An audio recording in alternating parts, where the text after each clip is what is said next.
Welcome to ম্যাটো। আচ্ছা, আজকে আমাদের এই জাভা সিরিজের প্রথম ক্লাস, যেখানে আমরা জাভার বেসিক স্ট্রাকচার নিয়ে কথা বলবো। জাভার ব্যাপারে আমরা আরো জানবো, কিন্তু আমরা যদি প্রোগ্রামকে রানই না করতে থাকি আর থিওরিতেই আমরা যদি পড়ে থাকি, তাহলে আমাদের কোনো ইন্টারেস্ট আসবে না। তো আজকে আমরা দেখবো যে জাভা, ঠিক আছে, যেটা হলো একটা প্রোগ্রামিং ল্যাঙ্গুয়েজ, ঠিক আছে, সেটার মাধ্যমে আমরা কি করে আগে আমরা একটা বেসিক কোড লিখবো, যাতে আমাদের মনে হয় যে না আমরা ইন্টারেস্টটা আছে। একটা বেসিক স্ট্রাকচার লিখবো, ঠিক আছে, যেটা থ্রুতে আমরা মানে একটা বেসিক কোড, মানে এই স্ট্রাকচারটা সব কোডে ফলো হবে।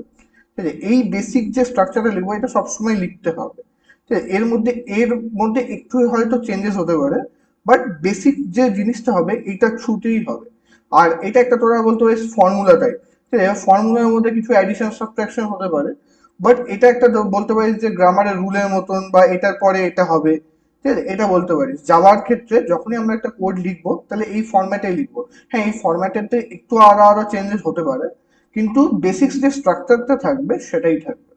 আচ্ছা, ফার্স্ট অফ অল আমাদের কোড রান করার জন্য, ঠিক আছে, আমাদের একটা এনভায়রনমেন্ট চাই। ঠিক আছে, এবার আমাদের কাছে কম্পাইলার বলে একটা জিনিস হয়, সেটা কি হয় আমরা পরে পড়বো। ঠিক আছে, কম্পাইলার বলে একটা জিনিস হয় যেটা আমাদের ডাউনলোড করতে হয়। ঠিক আছে, তো এবার আমরা কম্পাইলার কিভাবে ইনস্টল করতে হয় সেটা আমরা দেখবো। আজকে আমি জাস্ট অনলাইন একটা কম্পাইলারে ওটা করে দিচ্ছি। ঠিক আছে, জাস্ট বেসিক স্ট্রাকচারটা দেখাবো।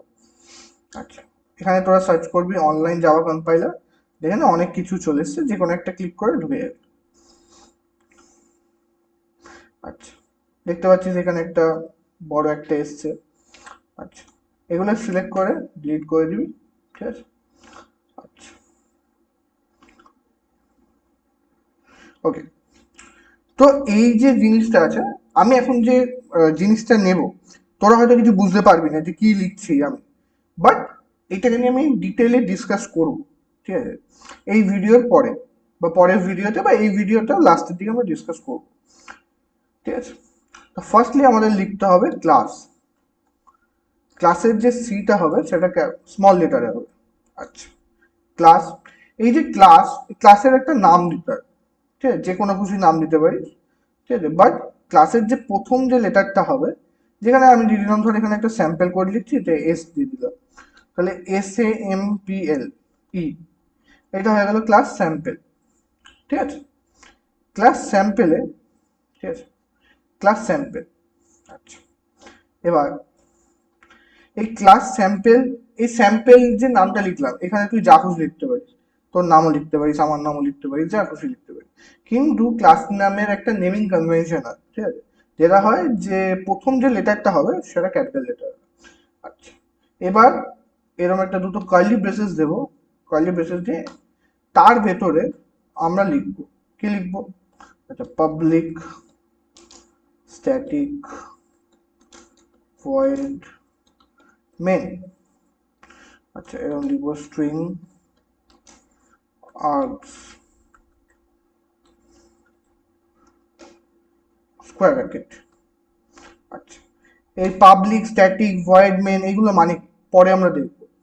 আচ্ছা, আজকে জাস্ট আমরা একটা বেসিক স্ট্রাকচার করব, যাতে আমরা কোডগুলো রান করাতে পারি। আচ্ছা, এবার এবার যে কাজটা হবে না, ঠিক আছে, এই কাজটা কে করবে? এর মধ্যে হবে ম্যাক্সিমাম যে কাজটা করবো আমরা, এর মধ্যে দিয়ে হবে। আচ্ছা, মেন কি দাদা, ক্লাস কি, স্যাম্পল কি, সবাই পরে আমরা ডিসকাস করবো পরের ভিডিওতে।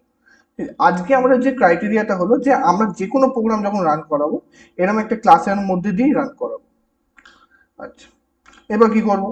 ধর আমি কিছু একটা প্রিন্ট করাবো, যে আমি চাই যে প্রোগ্রামেরা, মানে কোডাররা দেখতে পারো যখন প্রোগ্রামটাকে রান করব, কিছু প্রিন্ট হবে। তার জন্য একটা বড় চওড়া এরকম একটা মেসেজ লিখতে হয়। ঠিক আছে, যেটা হলো system dot out dot print ln. ঠিক আছে, এই প্রিন্ট এলএন ভেতরে, এই ব্র্যাকেটের ভেতরে আমি যেই মেসেজটা দেবো সেটা তোর ইনভার্টেড কমার মধ্যে দেবো। ধর আমি একটা মেসেজ দিলাম, হ্যালো ওয়ার্ল্ড। এটা হলো সব থেকে বেসিক কোড যেটা বলা হয়। ঠিক আছে, এবার হ্যালো ওয়ার্ল্ড লিখলাম। ঠিক আছে, এবার দেখ কোডটাকে রান করবো। দেখতে পারলি এখানে হ্যালো ওয়ার্ল্ড এলো। এবার হ্যালো ওয়ার্ল্ডের জায়গায় ধর আমি এখানে নিলাম হ্যালো, শুধু হ্যালো, যেমন লিখবি তেমন আসবে। ঠিক আছে, আচ্ছা এবার ধর হ্যালো আর ওয়ার্ল্ডকে আলাদা আলাদা লিখলি, তাহলে কি করবো, সেম আমরা আবার লিখবো। ঠিক আছে, সিস্টেম লিখবো কেন, আমরা কপি করবো, আমরা খাটবো কেন এত। ঠিক আছে, দাঁড়া, কপি। ঠিক আছে, হ্যালো আর ওয়ার্ল্ড। আচ্ছা,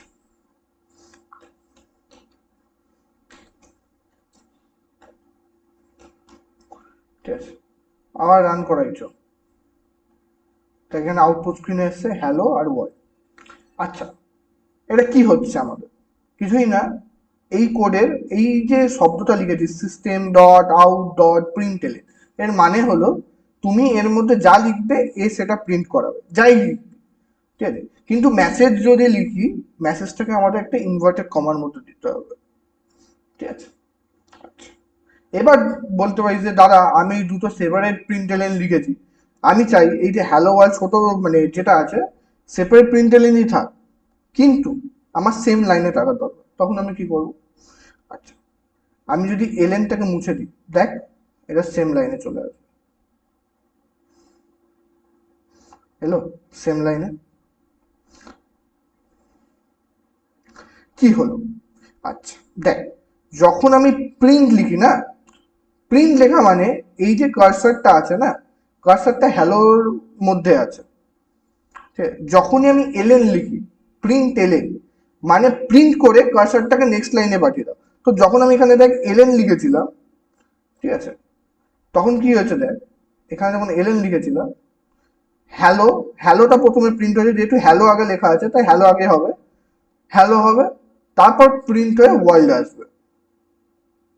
ঠিক আছে, তাহলে এই হলো আমাদের বেসিক। ঠিক আছে, এরপর আমরা মানে এই যে জিনিসগুলো কি লিখলাম কি করলাম, ঠিক আছে, এটা আপাতত আমরা জাস্ট বেসিকটা দেখলাম। এরপর আমরা পরের ভিডিওতে দেখব যে কিভাবে আসলে আমরা কি হচ্ছে, জিনিসটা কি হচ্ছে, মেনটা কি, স্যাম্পেলটা কি, কি হচ্ছে, এটা নিয়ে আমরা পরের ক্লাসে দেখব। আশা করছি তোদের এই ভিডিওটা ভালো লেগে থাকবে, যদি ভিডিওটা ভালো লেগে থাকে তাহলে একটু লাইক আর সাবস্ক্রাইব করে। Thank you.